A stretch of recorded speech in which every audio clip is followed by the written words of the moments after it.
उसको स्पीकर के माध्यम से बताने का काम किया है।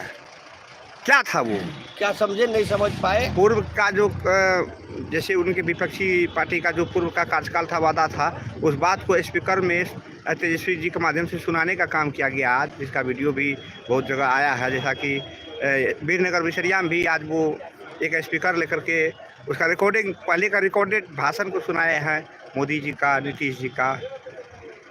देख लीजिए होता क्या है कि अभी जो परिस्थिति है, ये 10 साल की जो परिस्थिति बिहार में पैदा हुआ है, 10 साल बनाम 17 साल और 17 साल बनाम 17 महीने, 10 साल 17 साल बनाम 17 महीना, वो 17 महीना एक का जो कार्यकाल है, ये किसी को भा नहीं रहा है। इंडिया गठबंधन जो 17 महीने में काम किया है, वो किसी को पच नहीं रहा, हजम नहीं हो रहा है। आप देखते हैं ना, मोदी जी का भी शक्ल देख रहे हैं, अमित शाह जी का भी फारबिसगंज में प्रोग्राम हुआ, वो देखे ही होंगे आपने। उनकी शक्ल पर 4 बज रही है। जो 400 पार का नारा दे रहे थे वो भूल गए हैं। पहले हिंदू हिंदू करते थे, अब सनातन धर्म खतरे में है।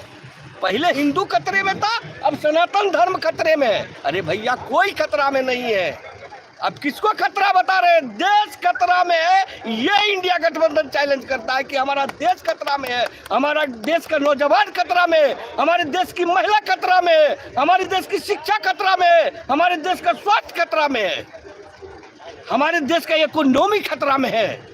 नरेंद्र मोदी के आने के बाद जब यही सरकार कहती थी, जो गूंगी है मनमोहन सिंह की सरकार, लेकिन मनमोहन सिंह की सरकार में 2014 से पूर्व 9.5 इकोनॉमी था देश का। आज हमारे देश का इकोनॉमी -0.7 में जाके बैठ गया है। क्या बताएंगे मोदी जी, क्या बताएंगे? 1,000 करोड़ रुपये अडानी अंबानी को दान करने में 16 लाख नौजवानों को नौकरी दिया जा सकता था। और इकोनॉमी वाले बोलते हैं, इकोनॉमी डिजिटेड जो है लोग, वो कहते हैं कि उससे 16 लाख नौजवानों से जो देश की उत्पत्ति होती, वो 16,000 करोड़ों से भी ज्यादा एक महीने में। लेकिन उसको वो कर गए, उल्टे देश की इकोनॉमी को, देश की संपत्ति को दूसरे के हाथों में बेच करके, कंपनी के हाथों में दे करके, रेलवे, एयरपोर्ट सारे बेच करके देश को बर्बाद करके रख दिए हैं। आप कहते हैं, अरे वो खोल के बोले ना कि जब 41 पॉइंट लेबर का हक था, उसको 4 कोड में क्यों बदल दिए?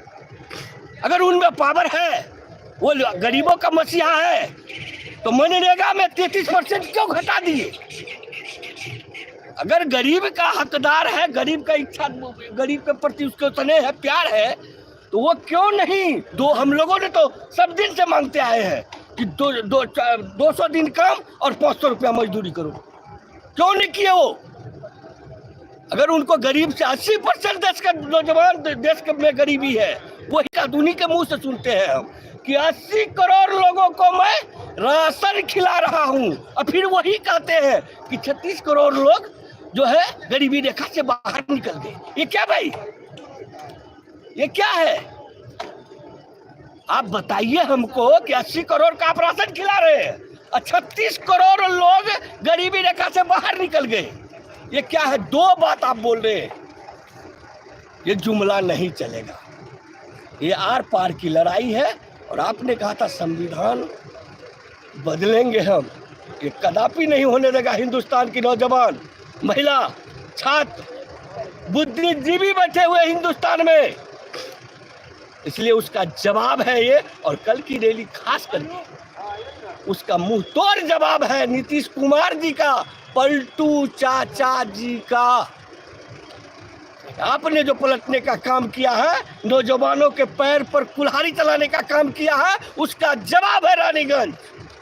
और जवाब दे के रहेंगे हम लोग एकत्रित है। इंडिया गठबंधन पूरी अररिया हिला के रखेंगे। आपका जब सरकार आएगा केंद्र में, तो आम लोगों को क्या फायदा मिलेगा उससे? उससे क्या फायदा मिलेगा? हमारी घोषणा